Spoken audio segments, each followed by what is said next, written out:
రాముడి భార్య కాబట్టి ఇంత ఒరిపిడి. ఆ కళ్ళజోడు తీసేసి ఇంకో కళ్ళజోడు పెట్టుకోండి.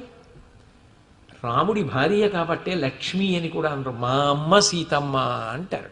నను బ్రోవామని చెప్పవే సీతమ్మ తల్లి అని కీర్తనలు చేశారు.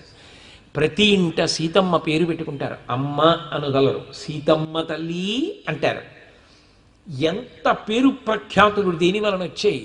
రాముడికి భార్య అయింది కాబట్టి. అంత ధర్మాన్ని నా తల్లి ఆమె కూడా ఆచరించింది కాబట్టి. రాముడి ఇల్లాలిగా ఆమె కేవలము బాధ ఒకటే పడింది అనుకోకండి. రాముడి ఇల్లాలుగా ఆమె పొందినటువంటి ఆనందం అనితర సాధ్యం.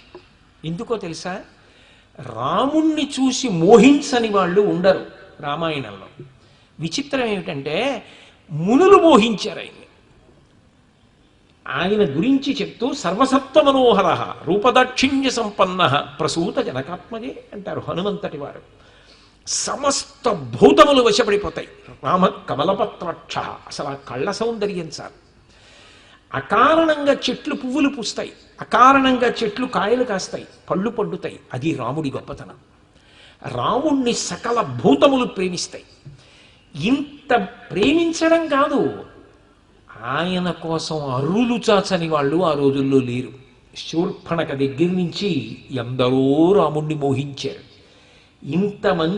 ఇంతమంది రాముణ్ణి మోహించినా తాను పక్కన లేకపోయినా, తన జాడ తెలియకపోయినా, రావణాసురుడు అపహరించి తెచ్చి బంధించి 10 నెలలు అయిపోయినా, తన మామగారే దక్షిణ నాయకత్వంలో ఉండి 350 మంది భార్యల్ని స్వీకరించిన వాడైనా, ఇక్ష్వాకు వంశంలో ఉన్న రాజులకి ఒకరికన్నా ఎక్కువ మంది భార్యలు ఉండడం సంప్రదాయమైనా, తనకు తానుగా నియమం పెట్టుకుని నాకు ఒక్కతే భార్య అని కలలో కూడా పరకాంతని స్వీకరించని వాడు నా భర్త అని సీతమ్మ పొందిన ఆనందం.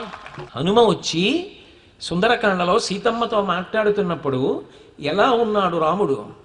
ఖచ్చిత శాస్తి దేవానాం ప్రసాదం పార్థివాత్మజ కచ్చిత్ పురుషకారంచ దైవంచ ప్రతిపద్యతే.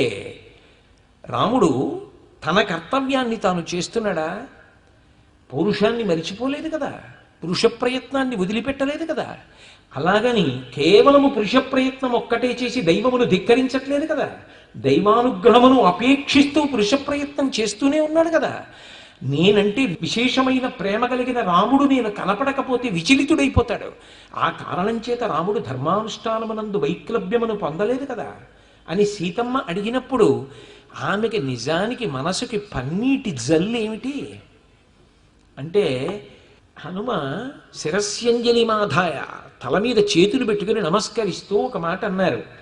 అమ్మా, ఏం చెప్పమంటావు? గుహలో పడుకుంటాడు. నైవ దంశాన్న మశకాన్న కీటాన్న సరీసృపాన్. ఆ రాముడు పడుకునున్నప్పుడు ఒంటి మీద పావులు పాకి వెడుతూ ఉంటాయి. ఆయనకి తెలియదు. దోమలు కరిచేస్తుంటాయి, నెత్తురు తాగుతుంటాయి, పెద్ద పెద్ద దోమలు. మనం చూసి రామా రామా ఎన్ని దోమలో అనాలి.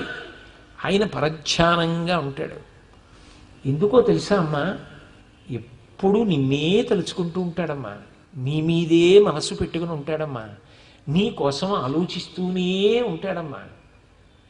అటువంటి దక్షిణ నాయకత్వం ఉన్న వంశంలో పుట్టిన భర్త, ఒకరు కన్నా ఎక్కువ మంది భార్యల్ని స్వీకరించడం అలవాటుగా ఉన్నటువంటి వంశంలో వచ్చినటువంటి వారి కుటుంబంలో వచ్చిన భర్త